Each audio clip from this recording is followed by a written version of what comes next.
friends, thanks for joining me again, and today I want to talk to you about DIY vet care. I know that sounds a little scary, but stick with me at first. Okay, let me tell you just a little bit about myself and a little bit of the background on this. So, of course, we've been keeping goats for a while now. This September actually marks 2 years that we've been doing that, and so with them came some new things that we really didn't know how to do. Just different things as far as taking care of them and some of the regular maintenance and whatnot. So yeah, that sort of pushed us into that direction some, but then there are a few other things. I actually really hate, I mean, there are a lot of things people are afraid of, you know, like spiders and snakes or, you know, two common ones and things like that. My thing is blood and guts and stuff like that, and needles. I can't stand it. Even just saying that makes my stomach turn a little bit. So yeah, I really dislike that kind of stuff, and so for the most part, anytime anything would ever happen to where we would, you know, have an issue like that, we would always go to the vet right away. But unfortunately, vet bills can be a little bit expensive, and they can be a little bit hard to budget for too, because they're almost always unexpected, and then, you know, it's this big bill out of nowhere. So, as far as the regular maintenance goes, going back to that, once we started taking care of our goats, we ended up with some things that we really didn't know how to do. Like they would have their feet, you know, you have to like trim their hoofs, because if you don't, they're basically like their hoof nails get too long and then their feet don't stand correctly. If it keeps going like this, you can actually do damage to their legs and stuff. And so of course we want to make sure we want to take good care of our animals and whatnot, but I had no idea how to do it. So I look online, it's like, oh, well, you can just have your vet do it, or, you know, you can watch your vet and eventually do it yourself or whatever. And I'm like, you know, I'm just going to watch some YouTube videos and see if I can figure out how to do this on my own. So we went down to the feed store, we bought a clipper, and I watched a bunch of videos, and my husband and I tried it on our own, and we actually did pretty well. I don't think we had any major issues. I followed the video and the advice pretty closely, and it actually worked really good. So I was really happy with that. And then last year we had a bunch of boy goats, and so when we sold them, you can either sell them as bucks, which is, you know, a male that's intact, meaning hasn't, you know, been altered in any way. And then you could also sell them as a wether, which basically means that they have had their testicles removed so that they can't reproduce or anything like that. So when we sold them, we had to do some of that too. Again, looked online, it said, oh, well, you can just go to your vet and they can take care of that sort of thing. Or you can do it yourself, it's not too hard.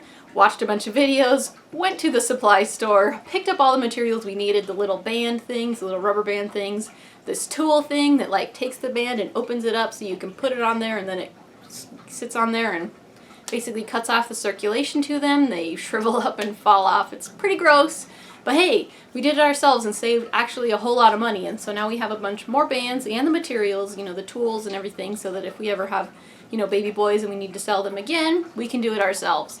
So yeah, we started out with the basic maintenance and things like that, but we've also sort of moved up from that. Like here recently, another one of my goats, I believe she got into the sweet feed bag and she gave herself diarrhea. Well, I went online and they were like, oh, you gotta go to the vet for that because, you know, it could be worms and it could be, you know, they ate something they weren't supposed to, and so since you don't know if it's a big deal, if they have worms and you really need to like take care of it right away, you have to do a stool sample to figure out what it is that caused it. You know, and I'm like, nah, you know what, I think my goat just got into the sweet feed bag. So I'm pretty sure she's not got some horrible parasites or anything. We haven't taken her to any other farms. We haven't introduced her to any other animals. I don't see where on earth she would pick that up anyway. I think I'm just going to deal with this on our own. So it says what the vet will do, or if you try and deal with it on your own, you know, would just be to give more water, of course, or even feed some electrolytes or put it in their water so that you can ensure that they don't get dehydrated, because that's one of the things that's commonly caused by having diarrhea, of course. So we did that. I just started feeding her a bottle instead of twice a day. I started feeding her a bottle more like 4 times a day, and then I started putting that electrolyte replacement stuff in there like twice a day or so, and then after a good solid 24 hours of this, it cleared up all on its own, and I felt really good about it because instead of having to go to the doctor, like the animal doctor again, and having another big vet bill, that bag of electrolyte replacement that I got from the feed store was just $3. So we were able to deal with it for a much cheaper price, and it was pretty easy. So as you can see, I'm talking about low-level things that we are doing on our own. I know the difference between when we need to take our animals to the vet and when not to. So that's the next thing. Our cat got into a fight, I think probably, I don't even know, 6 weeks ago, 5 weeks ago, something like that. And so immediately, the first thing that we noticed was that his eyelid wasn't coming across correctly. It's that like second eyelid or something like that. Not the normal furry one, it was the white one on the inside. It was like stuck open. I have a picture of it, and if I can find that, I'll put it in here right now.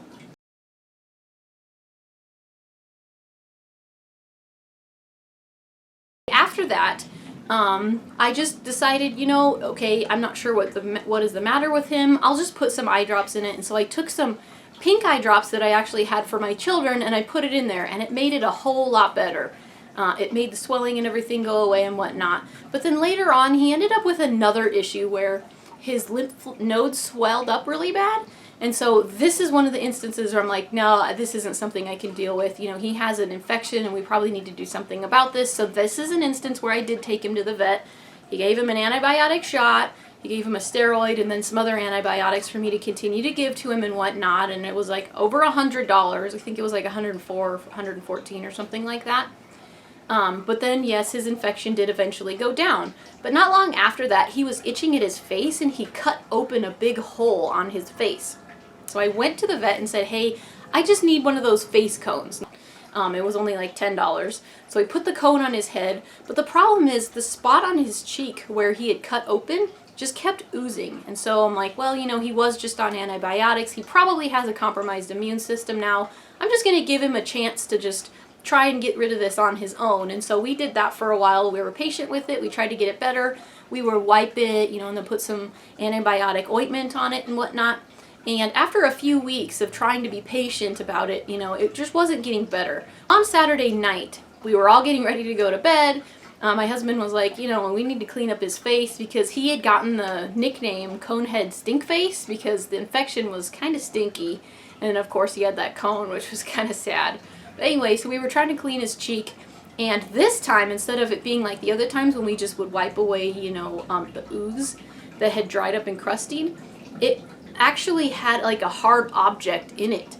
So after I wiped away all the dried ooze, you could see there was this white thing inside there. So I'm like, uh-oh, I think there's an issue here. So I got my husband to get the tweezers and I grabbed on it and I could tell it was a bone.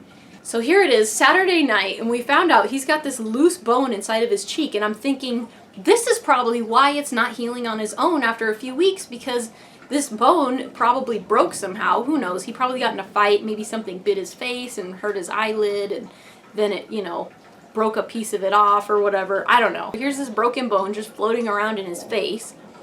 And we decided to just deal with this on our own because you could tell it hurt him because he kept trying to scratch at it, which is why he needed the cone so he wouldn't just keep ripping at his face.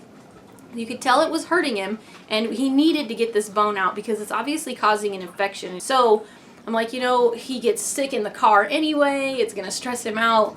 Let's just attempt to do this on our own. So we took the tweezers and I lifted the bone way up high, you know, and then took the bottom of it out and then through the bottom, and then it was a little stuck and then I just ripped it out the rest of the way. We got it out and he forgave us, of course. We pet him, told him we loved him and all that. And then he let us, you know, take care of it after that. We wiped it up. We cleaned it really good. We put some more antibiotic ointment on it and whatnot. And then instantly, he was much happier. You could tell because before then when he had the oozy thing, he wasn't normally himself. He wasn't really playing much. You know, he just kind of wanted to lounge around and lay. Immediately, he felt better. He just sat there and he purred, and we were like, you know, good boy, thank you for letting us help you. You know, and he's purr. And now, ever since then, he's been way more spunky than he was before. He wants to play outside. He wants to climb trees. He wants to attack the other cat and stuff. All the stuff that he used to do before. So I'm actually really glad that we had this opportunity because if it would have happened in a daytime, say, you know, a Monday morning instead of a Saturday night, we probably would have been like, ooh, there's a bone in his face. Let's call the vet and see if we can get in there right away. But it forced us to have to try to deal with it on our own because we could tell it hurt him. He needed to get it out. I wanted to just get it over with, and we didn't have any other options but to do it ourselves.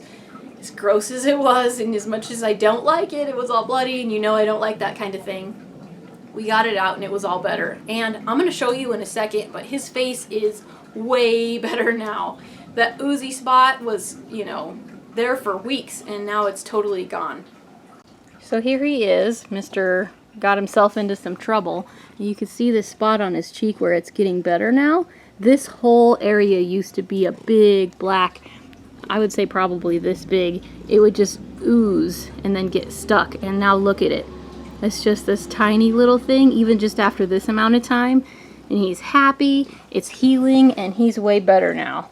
Huh, Mr. Whiskers? Are you glad we did that on our own instead of making you wait until we could get into the vet several days? We could just be seeing the vet today and it wouldn't even be better by now, but it is, since we did it on our own. Good boy. Of course, like I said, we have started doing some of our low-level vet care. I'm not necessarily, recommending that people do their own vet care. I'm just simply explaining that that's something that we have started to do and has helped us save some money. But of course, I know the difference between times when we do need the vet and then there are other times when it's, something fairly simple and straightforward and we can just take care of ourselves to help our pets right away without having to stress them out with, trying to take them somewhere in the car and whatnot. And just help them on our own and save some money while we're at it. So I hope you found this video helpful. I'm Frugal Green Girl, and we'll see you next time.